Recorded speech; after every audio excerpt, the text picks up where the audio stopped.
Queridos irmãos e amigos, é um prazer muito grande poder estar falando com você e entrando no seu lar para uma breve meditação na Palavra de Deus. No livro do Gênesis, capítulo 2 e versículo 7, a Bíblia diz: E formou o Senhor Deus o homem do pó da terra, e soprou em seus narizes o fôlego da vida, e o homem foi feito alma vivente. Muitas pessoas vivem sem ter conhecimento do que é a vida, de onde veio e quando encerra. Vamos conhecer um pouco hoje sobre a vida. É na Bíblia Sagrada que vamos encontrar o que queremos saber sobre a vida, também sobre a morte e a vida após a morte. Não temos uma outra fonte de informação sobre estes assuntos, a não ser a Bíblia Sagrada.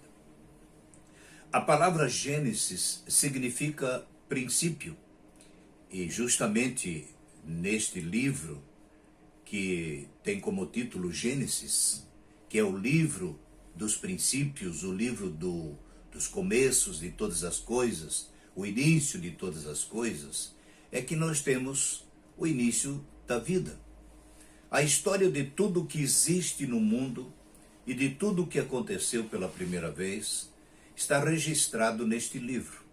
O primeiro homem, a primeira mulher, os animais, as plantas, as árvores frutíferas, os peixes, as aves, o primeiro casamento, o pecado, o primeiro pecado, os primeiros filhos, o primeiro homicídio, enfim, tudo aquilo que começou ou que teve início pela primeira vez está devidamente registrado no livro do Gênesis, que é o registro dos começos de todas as coisas. A vida humana teve seu início quando Deus, nosso Criador, ao criar o primeiro homem, soprou nele o fôlego da vida, conforme registro no livro de Gênesis que nós já lemos. E o homem tornou-se uma alma vivente. Ao soprar no homem o fôlego da vida, Deus soprou nele parte de si mesmo, ou seja, soprou nele a eternidade. Por isso, meu irmão, meu amigo, o ser humano é um ser eterno, que nunca terá fim. O salmista Davi, no Salmo 139, a partir do versículo 13, ele disse: Tu formaste o meu interior, tu me teceste no seio de minha mãe. Graças te dou, visto que por um modo maravilhoso me formaste. As tuas obras são maravilhosas, e a minha alma o sabe muito bem. Os meus ossos não te foram encobertos, quando no oculto fui formado e entretecido como nas profundezas da terra. Os teus olhos viram a substância ainda informe, e no teu livro foram escritos todos os meus dias, cada um deles escrito quando nenhum deles havia ainda. Olha,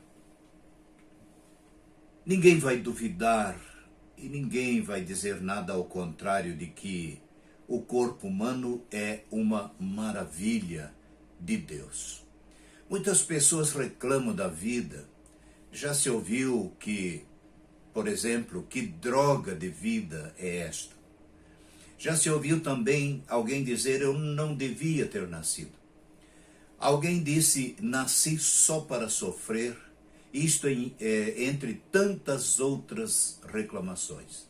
No entanto, a vida humana é um milagre de Deus. Não há outro ser tão maravilhoso como o ser humano.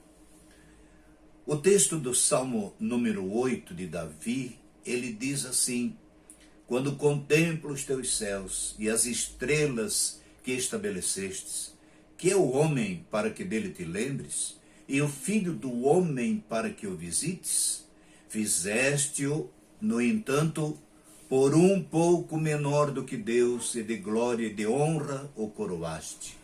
Alguém vai perguntar: mas não são os anjos maiores que os homens? Não.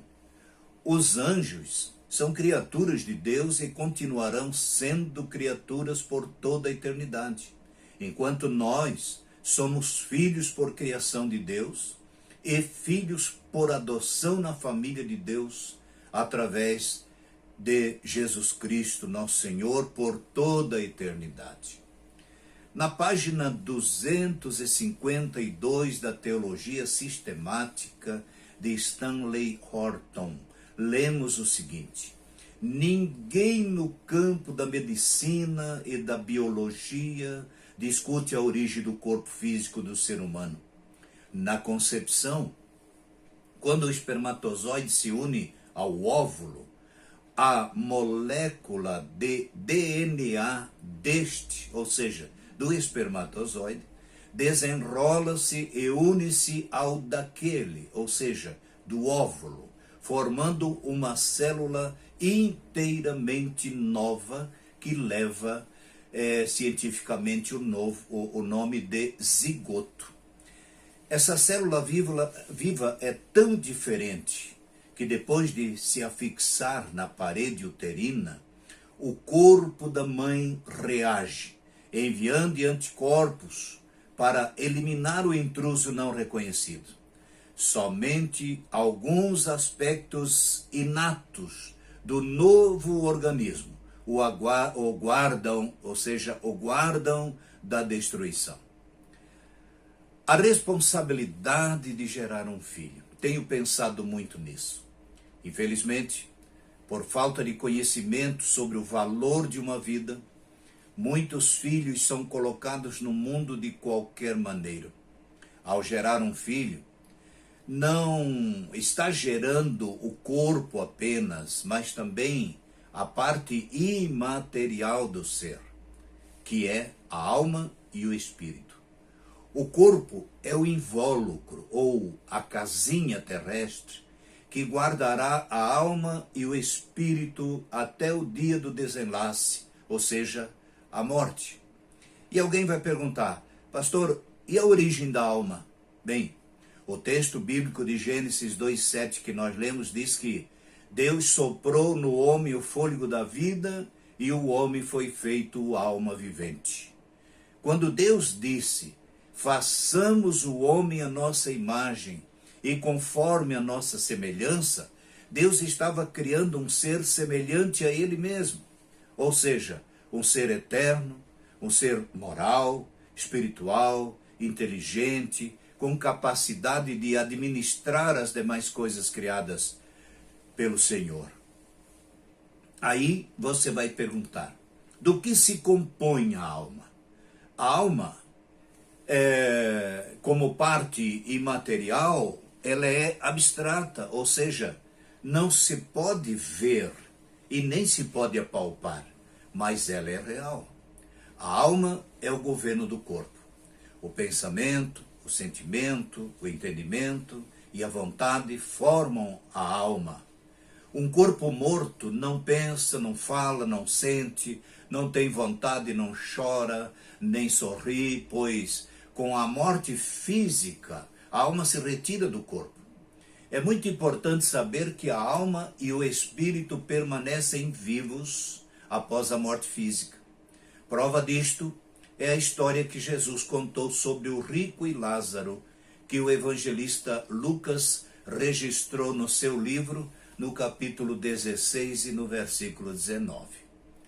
É bom lembrar também que no outro lado da vida, conforme diz o texto bíblico que eu acabei de mencionar, todos os sentidos que governam o homem ou que governavam o homem rico funcionaram. São os sentidos que governam o ser humano aqui, durante seu tempo de vida. Veja só, a visão. Ele viu Lázaro descansando no seio de Abraão. O paladar e a vontade. Ele teve sede e pediu água. O tato.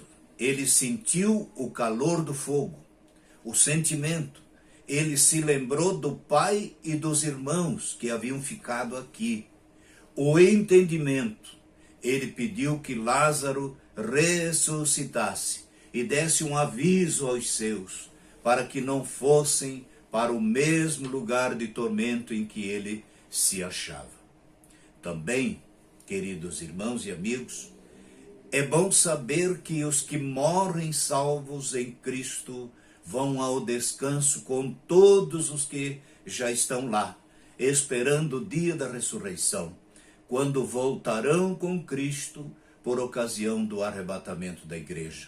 E nessa ocasião virão receber um corpo novo que nunca mais passará pela morte. Mas os que morrem sem salvação, então estão em um lugar de tormento, aguardando o dia do julgamento. Portanto, ninguém deve deixar para amanhã o que se pode fazer hoje. Hoje é dia de decisão. Hoje é dia de aceitar a salvação oferecida de graça a todos os que assim quiserem. A responsabilidade quanto ao destino eterno é de responsabilidade de cada um e de cada uma.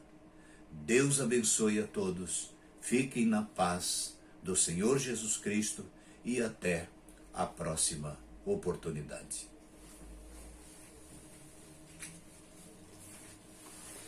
Acho que poderia.